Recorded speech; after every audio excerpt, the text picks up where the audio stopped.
Merci. Mesdames, Messieurs, chers amis, nous avons rarement eu l'occasion de parler de cet inhalateur de Brown qui est un matériel extrêmement particulier, extrêmement intéressant. Et l'occasion nous est donnée de l'aborder parce que un exemplaire de cet appareil a été en vente à Drouot l'année dernière. Il est très rare de pouvoir se procurer un inhalateur de Brown. Quelques-uns parmi nous en possèdent un, ont la chance. Cet appareil est recherché, rarement proposé et toujours très cher. Des estimations sur le marché dépassent toujours les 1000 € quand l'appareil est en bon état et complet. Il a été vendu l'an dernier à Drouot aux enchères avec une estimation minimale à 550 € et il est parti à 950 de mémoire dans une forme incomplète. Je vous préciserai le détail de cette présentation dans un instant. Perret à Genève en a vendu un dans les années 2005 à quelqu'un de la salle qui l'a payé très cher, de mémoire. Mais il était complet. Il était complet. Et pour en parler, il faut avoir la possibilité de le voir, la possibilité de le prendre en main, et surtout, il faut avoir la possibilité de lire et d'exploiter la notice d'utilisation, qui est toujours fournie en allemand, bien entendu. Et Jean-Bernard m'ayant prêté sa notice, je peux ici vous en détailler le fonctionnement complet. Excusez-moi. Heinrich Braun, bon, on ne va pas détailler sa biographie, ce n'est pas le but du sujet. Simplement, on le connaît beaucoup plus pour l'anesthésie loco-régionale, avec des atlas d'anatomie normale notamment, qui sont assez complets, et puis des feuillets d'anatomie dans des pochettes carton qu'on trouve de temps en temps sur le marché. Mais il s'est aussi intéressé à l'anesthésie générale au début de ses années d'études, puisqu'il a eu l'occasion d'en pratiquer quelques-unes, et il a vécu un accident à la fin des années 1890, bien sûr, un accident mortel au chloroforme, ce qui l'a conduit à s'intéresser à la narcose mixte pour diminuer les doses de chloroforme et y associer de l'éther par mélange. Il existait déjà à l'époque des appareils destinés à la narcose inhalée, essentiellement des modèles de Juncker et Kapler, ainsi que le modèle de Evitt, qu'on connaît, mais ce sont des systèmes de barboteurs, bien entendu. Beaucoup déjà avaient pensé à perfectionner ces systèmes. Voici un catalogue, le catalogue Scherer d'instruments médicaux de 1905, si j'ai bonne mémoire, ou 1910. Et vous voyez le choix qu'on avait dans les appareils pour l'inhalation par barbotage d'éther ou de chloroforme. Il n'y avait pas d'autres appareils mixtes à l'époque. En tout cas, tous possèdent un système associant un masque, une petite tuyauterie, un flacon dans lequel barbotent les vapeurs et un système de pression avec une petite poire ou une double poire.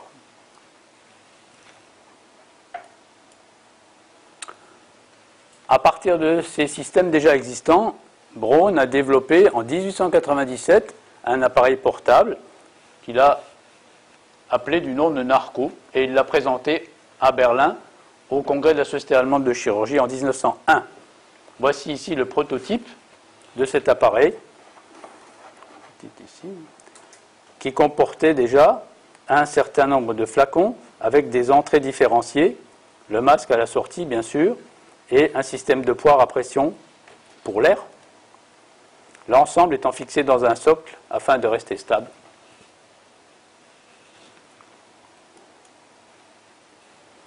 Et une fois pris en charge par les fabricants d'instruments, l'appareil prend cette forme-ci. Voici ici un coffret complet de l'appareil de Narco avec le coffret en bois horizontal, le masque, une petite canule supplémentaire destiné à l'inhalation laryngée ou pharyngée.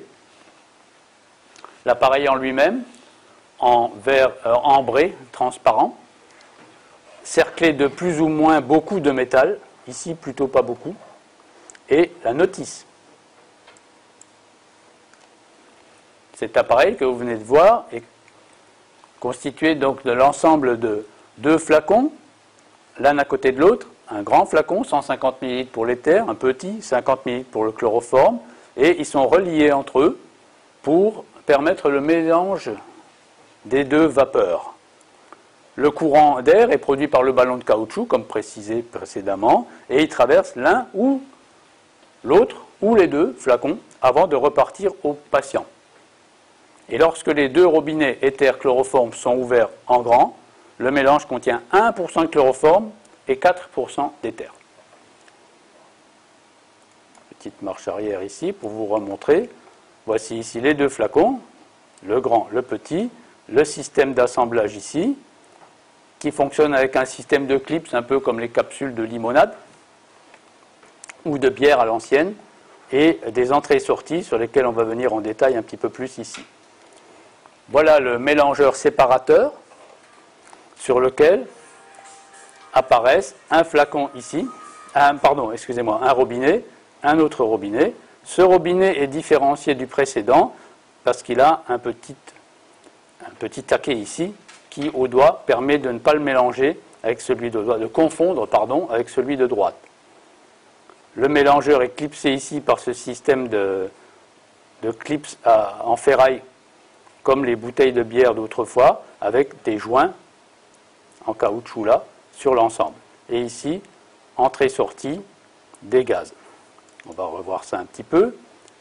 Donc ces 2 flacons, ils sont dans l'armature de métal et ils sont articulés entre eux par ce mécanisme d'obturation qui est fermement appliqué sur les ouvertures des flacons par des petites ceintures métalliques, comme précédemment montré, qui joignent de façon étanche. Sur la barrette d'obturation horizontale, il y a les 2 robinets que vous venez de voir, un droite, un gauche, et les olives de branchement de tuyaux. À chaque flacon correspond un robinet. Le séparateur fixe les 2 ensemble, et le robinet du chloroforme possède le petit renflement qui permet de le différencier du robinet d'éther. On peut distinguer aisément l'un de l'autre. Voici l'appareil vu de dessus, où on a ici le nom du fabricant, éther chloroforme Mich narcose, donc c'est une narcose mélangée éther et chloroforme. Le robinet de chloroforme est ici et possède ce renflement. Le robinet d'éther est à droite, ne possède pas de renflement.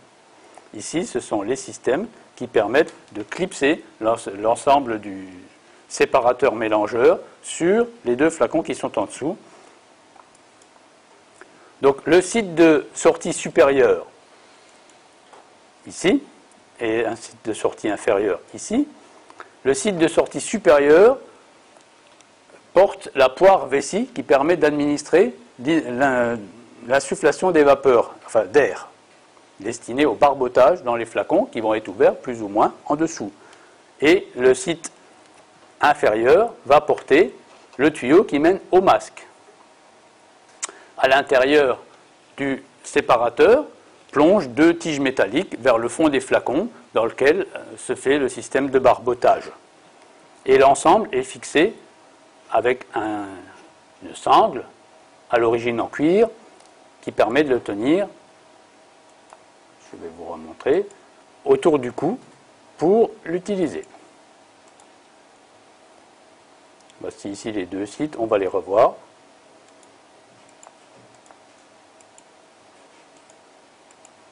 Voilà, un robinet, un apport supérieur, avec le système de poire qui vient se fixer là. L'ensemble de l'air poussé par la poire va diffuser dans l'un ou l'autre ou les 2 flacons barboteurs et ressortir par le site inférieur ici vers le masque. En détaillant la notice, on comprend très bien comment le système fonctionne et ça vaut la peine quand même de la lire clairement pour s'en donner une bonne idée. Donc il faut d'abord remplir l'appareil Le plus gros des flacons avec 120 à 150 ml, c'est l'éther. Le plus petit des flacons, c'est le chloroforme, 30 à 40 ml. Fixez fermement la pièce d'obturation sur les flacons. D'accord. Vérifiez l'étanchéité de l'appareil, car l'efficacité ou l'insuffisance d'obtention des stades de narcose dépend du flux de vapeur arrivant au masque, bien sûr, en évitant d'en perdre à l'extérieur par diffusion au travers de fuites. Quand on a fixé la poire vessie sur son embout, l'embout du haut, il faut assurer un débit de purge et s'assurer que les orifices ne soient pas obstrués, bien entendu. Pour démarrer, le narcotiseur porte l'appareil autour du cou en bandoulière. Il tient dans une main la poire vessie et dans l'autre maintient le masque sur le visage du malade. On verra une image. Vérifiez que l'orifice du masque ne soit pas obstrué, bien sûr. Ouvrir les deux robinets et commencer la narcose par introduction de vapeur d'éther et de chloroforme en quantité équivalente. En fait, c'est le réglage du robinet qui est en position équivalente parce que la quantité, le pourcentage, évidemment, ce n'est pas le même. Après obtention du stade de tolérance recherché, qui est apprécié par la disparition du réflexe cornéen, comme on connaît, au bout de quelques minutes, fermez le robinet du chloroforme et poursuivre la narcose par l'éther seul. On continue donc à l'éther. Insufflez les vapeurs d'éther périodiquement par pression sur la poire de façon synchrone à chaque effort inspiratoire. C'est en ventilation spontanée assistée, on dirait. Pour l'entretien de la narcose, il suffit d'une légère pression sur la poire pour maintenir une imprégnation satisfaisante en éther. Si un approfondissement est nécessaire, il faut ouvrir temporairement le robinet du chloroforme pour réadministrer du mélange.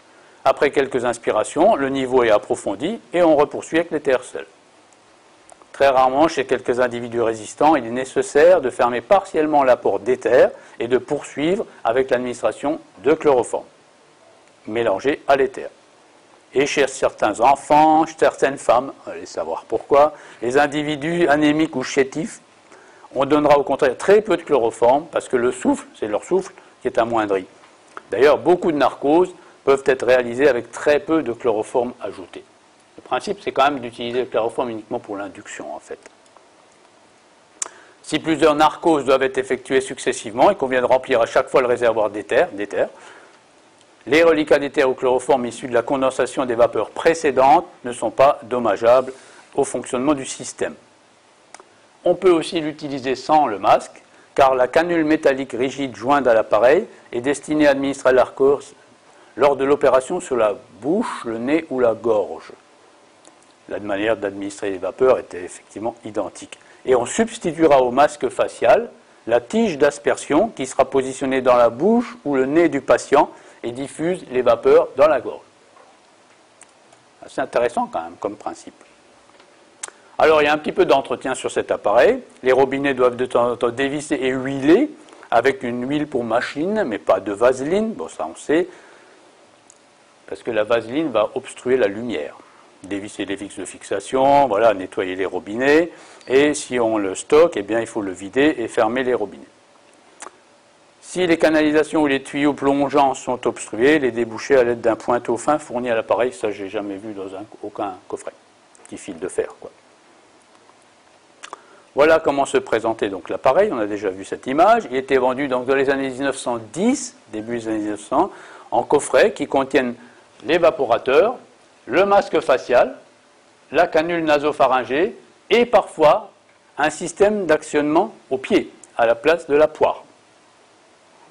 Et Braun n'était pas précurseur dans ce domaine parce que dans certains catalogues, on peut trouver l'évaporateur d'Arndt qui est des années 1905, qui est un flacon simple, monogaz, mais qui contient déjà un système de poire au pied pour administration avec ici, vous voyez, une canule buccale.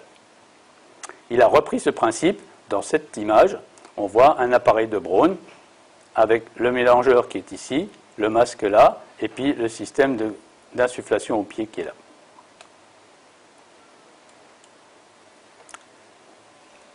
Il y a eu quand même plusieurs modèles par plusieurs fabricants différents entre 1902 et 1910. Le fabricant original, c'est Heinemann à Leipzig, et il y en a bien d'autres, par exemple Schmeink à Amsterdam. Et ce coffret est celui de M. Kaiser, qui est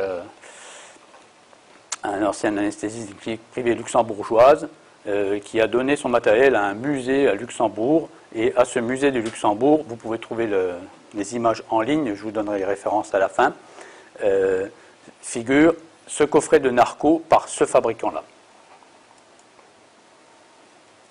Voilà quelques images.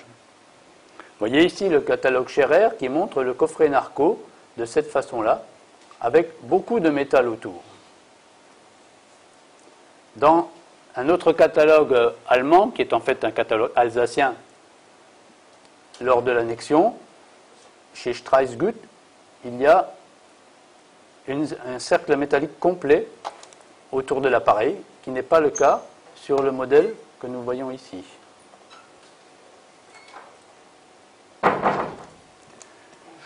Bonjour. Et ce qu'il faut voir avec un petit peu de perspicacité sur cette image, c'est le masque. Parce que comme vous pouvez le voir, sur cette image, on a trois types de masques différents, qui sont le masque standard original, excusez-moi, je vais regarder ici, plutôt arrondi, le masque que on voit le plus souvent, qui est ce modèle-ci, et une variété de masques évolués avec un double masque de deux tailles différentes sur un modèle un peu plus tardif. Avec ce raisonnement, vous pouvez remarquer que ce coffret n'est pas strictement d'origine, ou alors il a été recomposé, ou alors il a été proposé par le fabricant à partir de données qu'il avait déjà, puisque la notice présente un masque qui ne correspond pas à celui qui est dans le coffret. N'est-ce pas?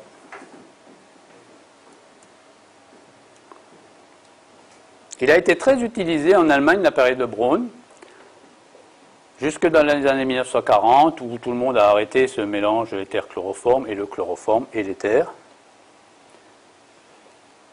et abandonné. Et voici le modèle qui a été vendu à Drouot en 2015, avec, chance, pour l'acheteur, un double masque, sur lequel on peut remarquer d'ailleurs que le système de fixation est unique, il faut le changer de l'un à l'autre. Il était vendu comme ça, sans coffret, sans notice. Voici un appareil de Braun,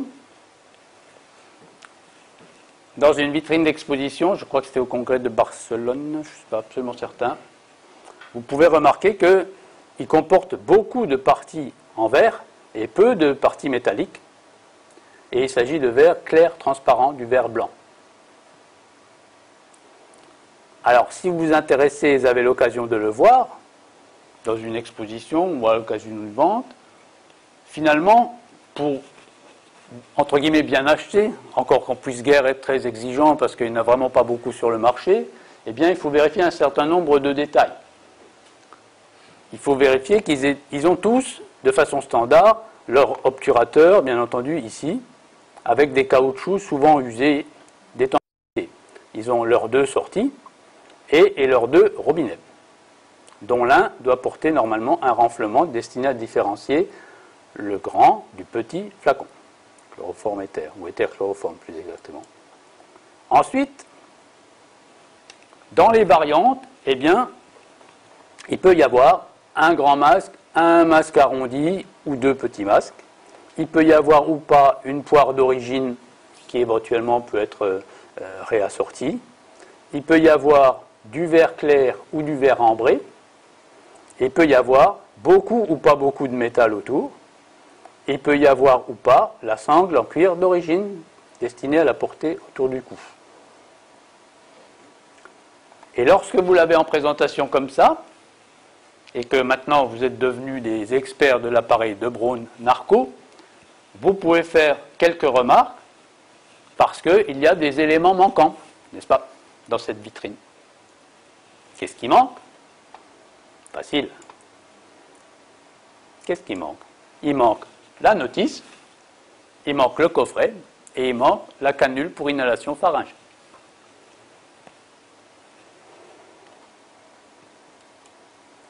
Voilà, vous savez tout maintenant sur l'appareil de Braun.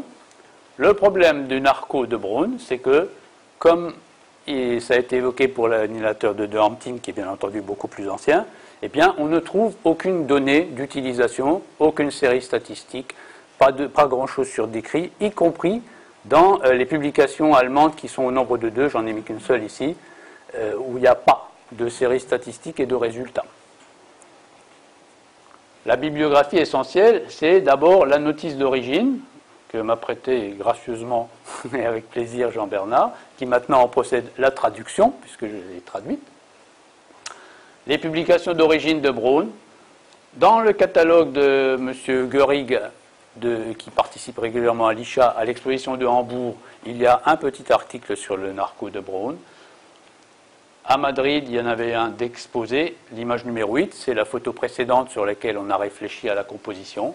Et vous pouvez profiter du site kugener.com, qui est un site par un passionné d'histoire de la médecine belge, où beaucoup de photos sont originaires du musée Sibaudo de Luxembourg, dont le cliché de l'exemplaire de Kaiser que vous avez vu tout à l'heure.